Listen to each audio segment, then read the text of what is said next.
देखिए आज हम पढ़ने वाले हैं कि हमारा प्रकाश का परावर्तन, कि जो हमारा प्रकाश का परावर्तन होता है, प्रकाश का परावर्तन आखिर होता क्या है, इसमें कौन सी किरण आती है, कौन सी किरण जाती है और किस बिंदु पर टकराती है। मतलब इन सभी तथ्यों को हम देखेंगे कि जो हमारा प्रकाश का परावर्तन होता है, प्रकाश का परावर्तन आखिर होता क्या है। और आप जानते हो कि लड़कों की ना एक विशेष क्वालिटी होती है, वो किसी भी लड़की को देख के ना फिसल जाते हैं। अगर लड़की गोरी चिकनी हो तो वो बहुत तेज फिसलते हैं, लेकिन जब देखते हैं कि जो लड़की देखने में ही बहुत सुंदर है लेकिन अंदर उसके बहुत कुछ भरा हुआ है, मतलब खोट है उसके मन में, तो वो जैसे आते हैं ना वैसे ही टकरा के अपने ही मार्ग में वापस लौट जाते हैं। मतलब जैसे वो आते हैं फिसलते हैं, लेकिन जब देखते हैं कि लड़की अच्छी नहीं है फिर वह जैसे आते हैं वैसे ही चले जाते हैं। यही होता है हमारा प्रकाश का परावर्तन। इसमें क्या होता है, तो जो हमारी प्रकाश की किरण आती है ना, आने वाली प्रकाश की किरण किसी समतल या फिर चिकनी सतह से टकराती है तो इसे टकरा कर अपने ही मार्ग में वापस लौट जाती है। इस घटना को हम प्रकाश का परावर्तन कहते हैं। अब इसको हम चित्र के माध्यम से देख सकते हैं। तो देखिए जैसे कि मान लीजिए कि ये हमारा क्या है, समतल है, या फिर ये हमारा एक चिकनी सतह है। वैसे मान लीजिए कि लड़की है, लड़के देखकर कहाँ फिसलते हैं, लड़कियों फिसलते हैं ना।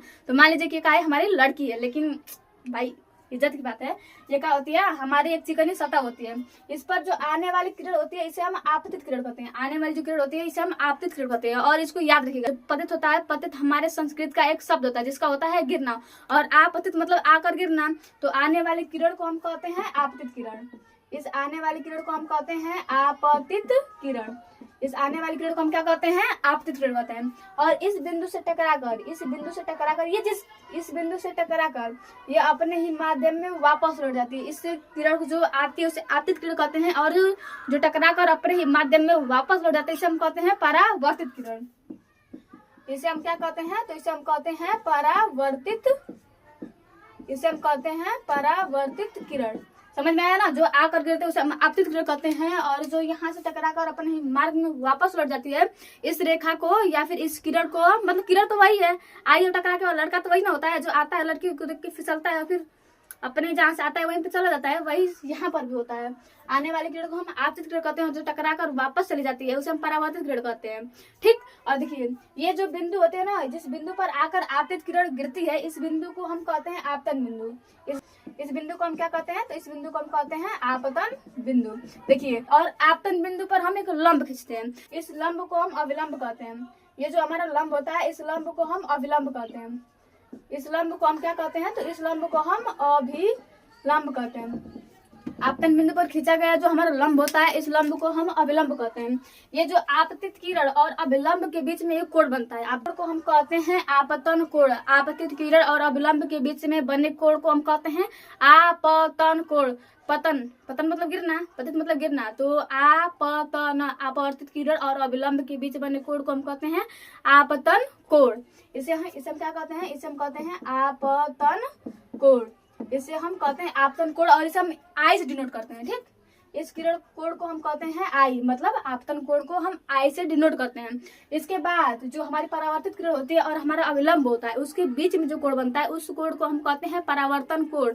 आपसे यहाँ पे हमारा कौन सा कोण हो जाएगा, ये हो जाएगा हमारा परावर्तन कोण, और इसे हम आई से डिनोट करते हैं। समझ में आ गया इतना ना। देखिए हमने किस किस टॉपिक को देख लिया, तो हमने देख लिया कि ये जो सतह थी ये हमारी एक चिकनी या पालिशदार सतह थी। ये कौन सी सतह थी, तो ये हमारी एक चिकनी या फिर पालिशदार सतह थी। ये एक हमारी क्या है, सतह है। इस सतह पर जो प्रकाश किरण आ गिरी उससे हमने नाम दिया आपतित किरण, और टकराने के पश्चात अपने ही माध्यम में जो किरण वापस लौट गई उसे हमने कहा परावर्तित किरण। जिस बिंदु पर आकर हमारी आपतित किरण गिरी थी उस बिंदु को हमने नाम दिया आपतन बिंदु, और उस आपतन बिंदु पर हमने एक लंब खींचा जिससे हमने क्या नाम दिया, अविलंब दिया। इसके अलावे हमने आपतित किरण और अविलंब के बीच में जो कोण बना था उसे हमने आपतन कोण नाम दिया। इसे हमने क्या नाम दिया, तो इसे हमने आपतन कोण नाम दिया।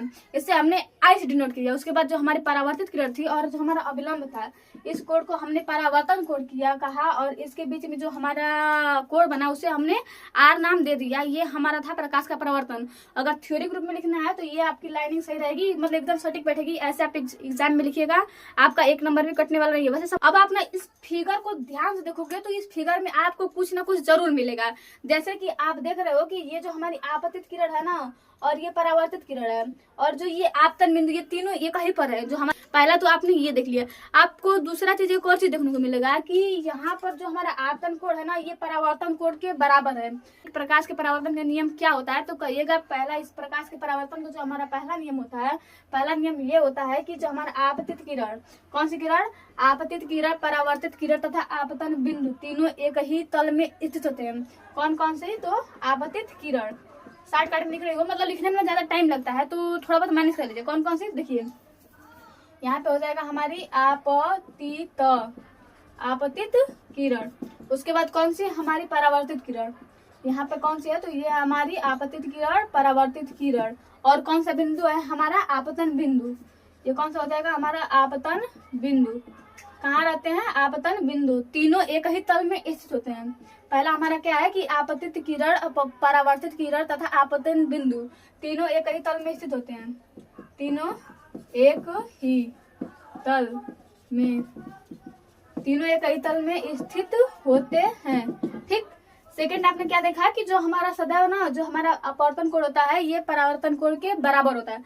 सेकंड में आप लिखिएगा कि जो हमारा आपतन कोण होता है ना, सदैव, पहले लिखिएगा सदैव मतलब हमेशा, सदैव कौन कौन सा, आपतन कोण, सदैव आपतन कोण किसके बराबर होता है, तो ये हमारे परावर्तन कोण के बराबर होता है। सदैव आपतन कोण परावर्तन कोण के बराबर होता है, कोण के बराबर होता है। समझ में आया ना। बस यहाँ पर ना अगर आप फिगर को देखिएगा ध्यान से, फिगर तो बनाना नहीं है, एक समतल बनाइएगा, उस पर एक प्रकाश को ले आइएगा, फिर उसको उसी में पहुंचा दीजिएगा, बीच में को अवलंब खींच दीजिएगा, आपका जो फिगर होगा फिगर बन जाएगा। कैसे, इसके अलावा आपसे कोई पूछे कि बताइए कि जो हमारा प्रकाश का परावर्तन होता है ना, प्रकाश के परावर्तन के कितने प्रकार होते हैं, तो कहिएगा कि जो हमारा प्रकाश का परावर्तन होता है ना, प्रकाश के परावर्तन के 2 प्रकार होते हैं। पहला जो होता है ये हमारा होता है नियमित प्रकाश का परावर्तन, पहला हमारा क्या होता है, नियमित होता है, नियमित प्रकाश का परावर्तन, नियमित प्रकाश का परावर्तन, नियमित प्रकाश का परावर्तन। और जो हमारा सेकंड होता है, सेकंड हमारा होता है कौन सा, तो ये होता है हमारा अनियमित प्रकाश का परावर्तन, अनियमित प्रकाश का परिवर्तन, नियमित प्रकाश का परावर्तन, मतलब समझ लीजिए, मुझे स्कूल जाना लेट हो रहा है। तो देखिए हमारा जो प्रकाश का परावर्तन होता है, प्रकाश के परावर्तन के 2 नियम होते हैं, समझ में आ गया। और इसके साथ जो हमारा प्रकाश का परावर्तन होता है, प्रकाश के परावर्तन के 2 प्रकार होते हैं। कौन कौन से, तो जो पहला प्रकार होता है ये हमारा होता है नियमित प्रकाश का परावर्तन, और जो हमारा सेकंड होता है हमारा अनियमित प्रकाश का परावर्तन। जब प्रकाश की किरणें किसी समतल पर टकराती हैं तो परावर्तन के पश्चात वह एक दूसरे के समानांतर हो जाती हैं, जिससे हम कहते हैं नियमित प्रकाश के परावर्तन। लेकिन जब प्रकाश की किरणें किसी खुरदरे या फिर मतलब उबड़ खाबड़ सतह पर टकराती हैं तो वो परावर्तन के पश्चात समानांतर नहीं रहती हैं, बल्कि विभिन्न दिशाओं में फैल जाती हैं। इस घटना को हम कहते हैं अनियमित प्रकाश का परावर्तन। नियमित प्रकाश का परावर्तन हमें कहाँ से मिलता है, तो जो हमारा नियमित प्रकाश का परावर्तन होता है ये हमारे समतल सतह से मिलता है, लेकिन जो हमारा अनियमित प्रकाश का परावर्तन होता है ये हमारे खुरदुरे सतह से मिलता है। इस पॉइंट को याद रखिएगा कि जो हमारा प्रकाश का परावर्तन होता है इसके 2 प्रकार होते हैं। तो आज के लिए बस इतना ही, मिलते हैं फिर अगले वीडियो में।